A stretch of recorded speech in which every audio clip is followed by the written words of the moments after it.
IK say my anxiety is slowly killing me.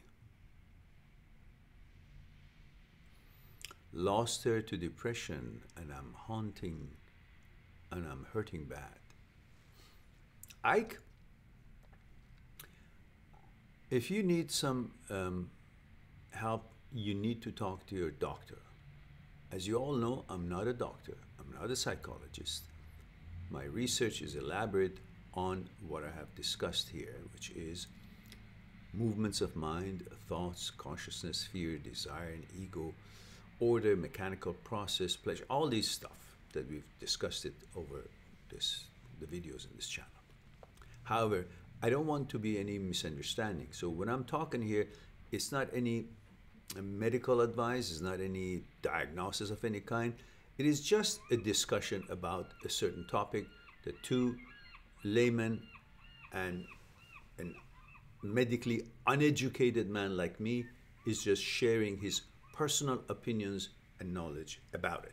Otherwise, for any kind of a medical problem or concern, you must be talking to your doctor. Having said that, you say anxiety is slowly killing me. One reason that we may be struggling with such feelings is that we separate that what is concerning us from ourselves. We think that is that from outside affecting me and I have no say into it, no control into it. And I am me, the two separate things. So I'm subjected to that in this case you're saying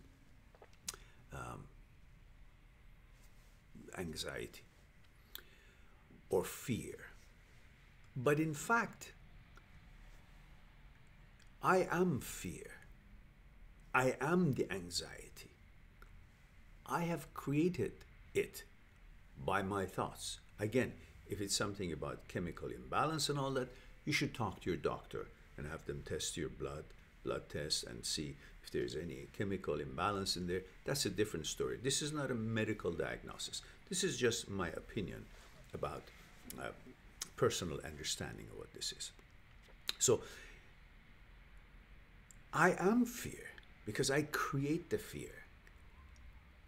In my mind, when I think in a certain way and then conjure up things that hasn't even happened, but then I go try to solve what has not happened but has appeared in my mind, or I thought of it, created in my thoughts as a possibility, then I try to deal with the consequence of something that hasn't happened but I have conjured up as if it's happening or if it has happened.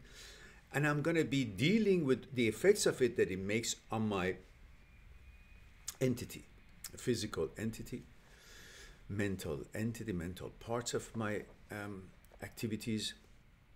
And then I think that I'm subjected to some outside influence that gives me the anxiety. But if I recognize that I am the creator of that, then I say, okay, what can I do not to create it? Well, why do I value this thing that I have really no basis of thinking that is true, or it could be true, or it could actually happen as I thought it through, as I thought it? This little awareness will help you to see that you are the boss, you are the master. You created, in certain ways, again, non-medical discussion, you created the anxiety by your thoughts. Change your thoughts. Perhaps it will help feeling differently. That's as much as I want to go into it at this moment, just for making sure that there would be no interference with whatever it is that you might be facing, which you should be consulting it with your psychologist or doctor, so I will not be having a negative effect. As you know, as I mentioned, I'm not a doctor, I'm not a psychologist, therefore my views are based on personal experiences and a layman's understanding of what these are. So I hope that is clear. So talk with your doctor, Ike.